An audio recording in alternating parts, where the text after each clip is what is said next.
Most people think intelligence is about speaking faster, reacting quicker, or proving a point in the moment, but real dominance doesn't come from speed, it comes from control. The first rule of outsmarting anyone is learning the discipline of silence and observation. When you enter a room or a conversation, the instinct is to express, to show your knowledge, to make your presence known, but the person who truly understands power does the opposite. They step back, they watch, they listen, not just to words, but to tone, timing, body language, and contradictions. Every person reveals themselves if you give them enough space. They expose their insecurities in the things they over-explain. They show their desires in what they complain about. They reveal their weaknesses in the moments they react emotionally. And the more they talk, the more information they unknowingly hand over. While they are busy trying to impress, you are quietly collecting data. This creates an invisible advantage because in any interaction, the one who understands more always holds the upper hand. Silence also creates psychological pressure. When you don't rush to respond, people begin to fill the gap. They start second guessing themselves. They wonder what you're thinking. They try harder to gain your approval. In that moment, the dynamic shifts. You are no longer chasing validation, they are. And this is where control begins, because the person who controls the emotional frame of the conversation controls the outcome. But observation is not passive, it is strategic. You are studying patterns. Who seeks attention? Who avoids responsibility? Who reacts defensively? Who tries to dominate? These patterns repeat, and once you see them, you can predict behavior. And when you can predict someone, you can outmaneuver them without force, without conflict, without even revealing your intention.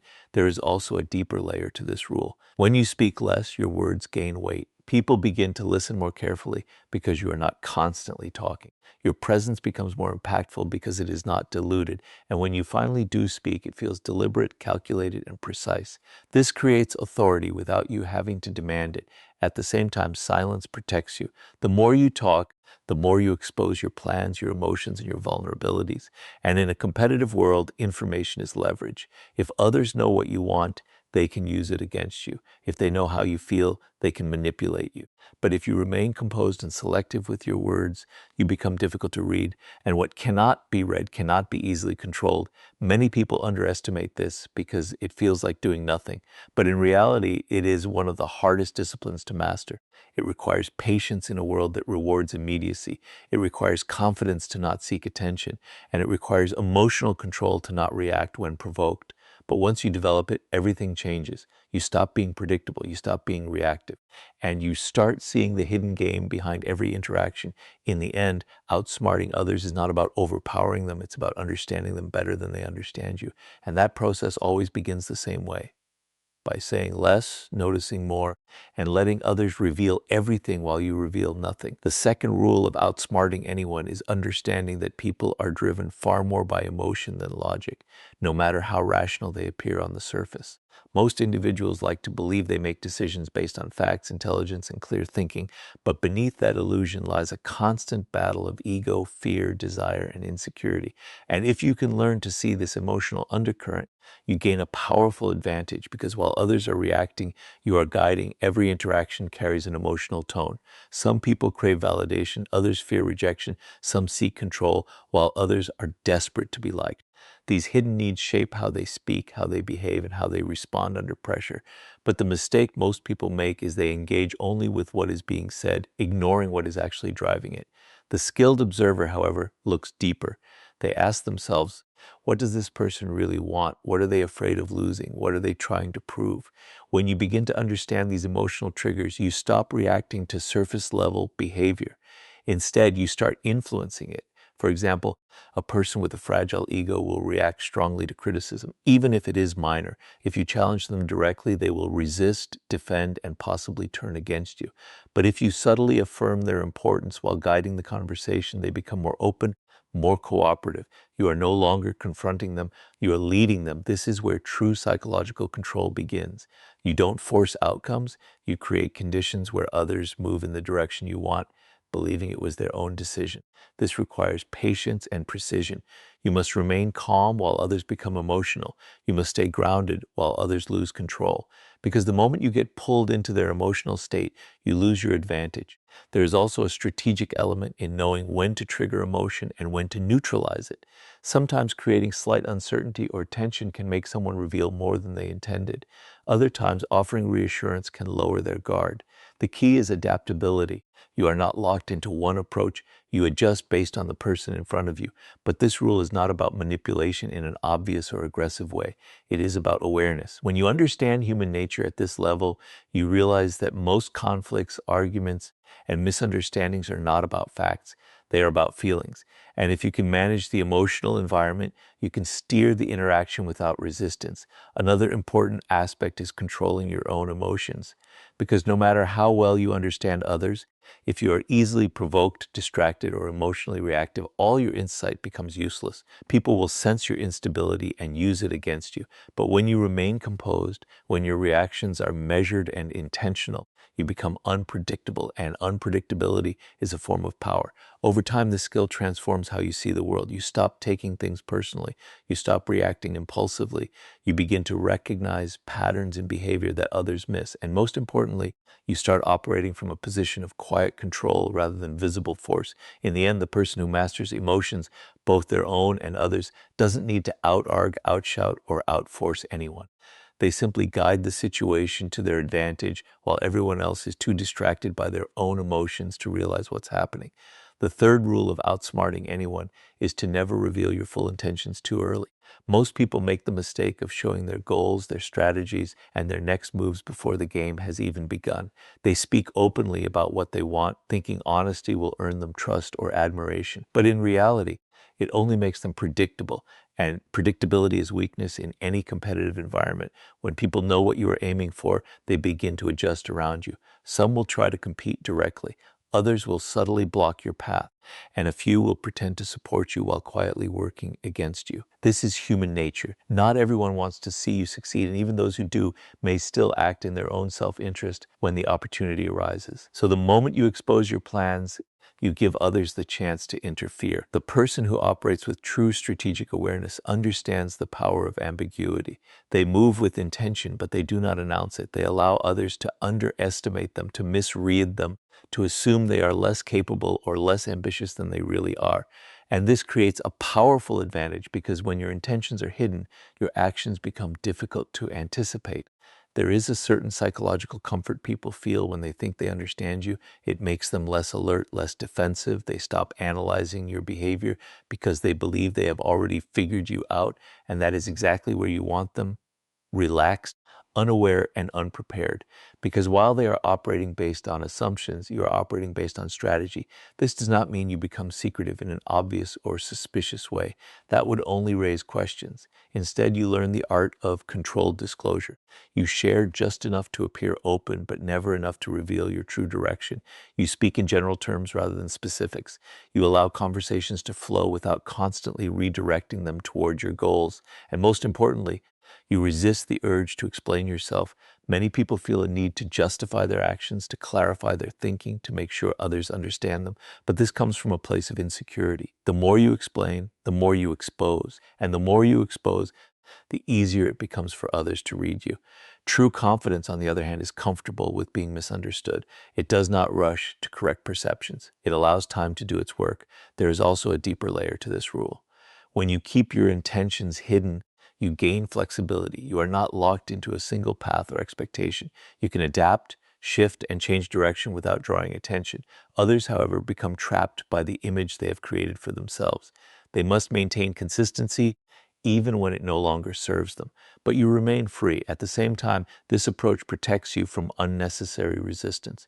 When people see you as a threat, they naturally push back. But when they are unsure of your direction, they hesitate. That hesitation creates space, and space gives you time to move forward without confrontation.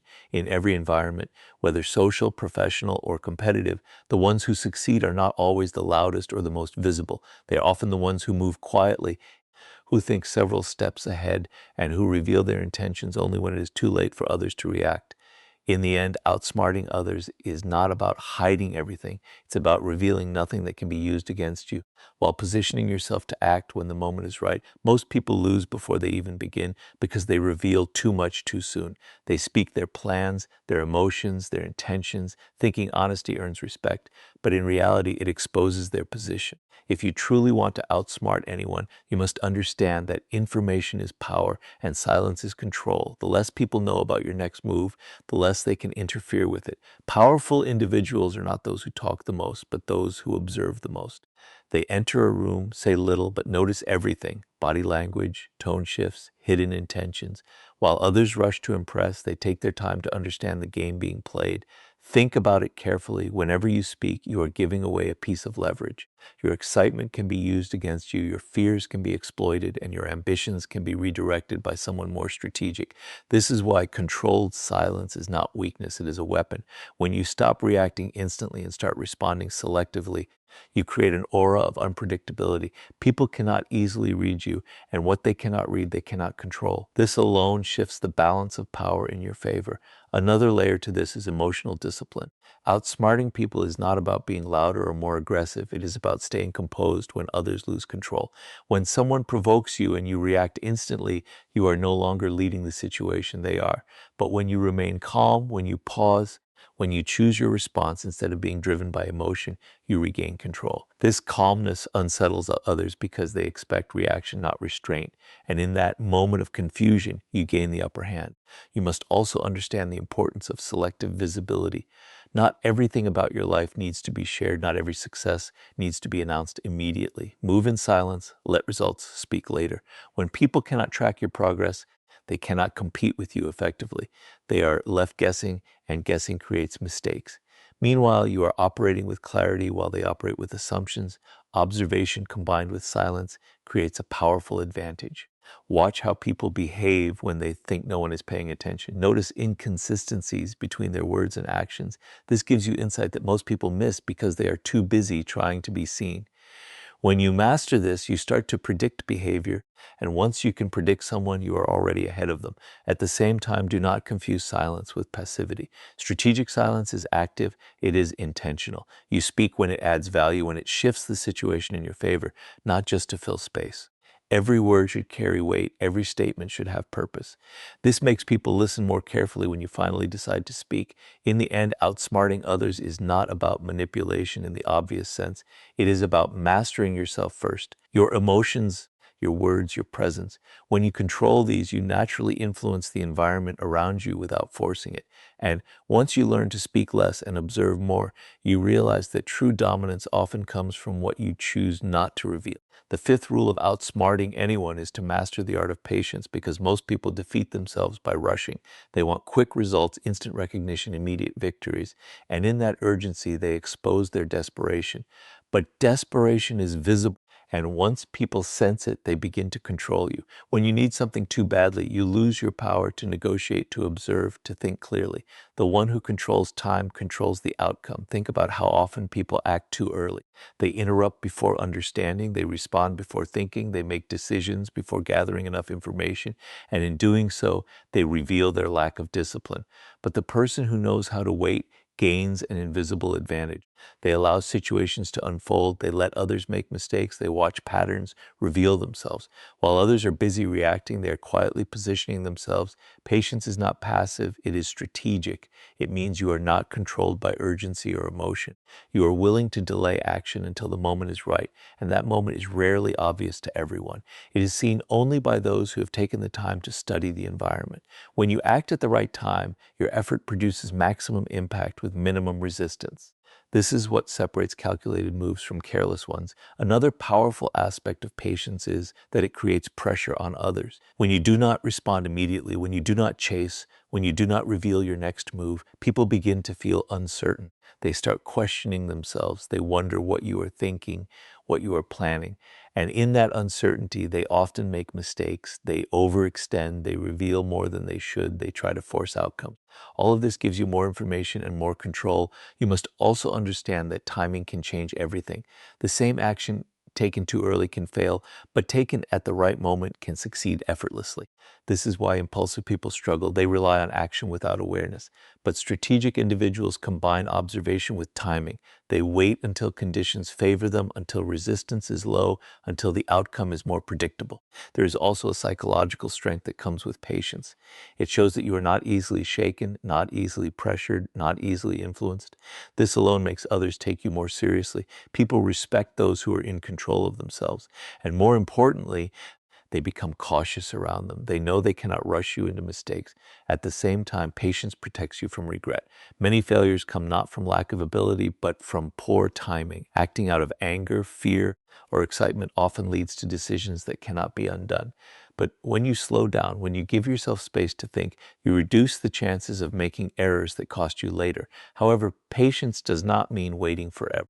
It means recognizing the right moment and having the courage to act when it arrives. This balance is crucial. Too much waiting becomes hesitation, and hesitation leads to missed opportunities. But controlled patience combined with decisive action creates precision. In every competitive situation, the one who can wait longer without losing focus often wins. Because while others burn their energy quickly, you conserve yours. While others rush forward blindly, you move with clarity. And once you truly understand the power of timing, you realize that winning is not about doing more.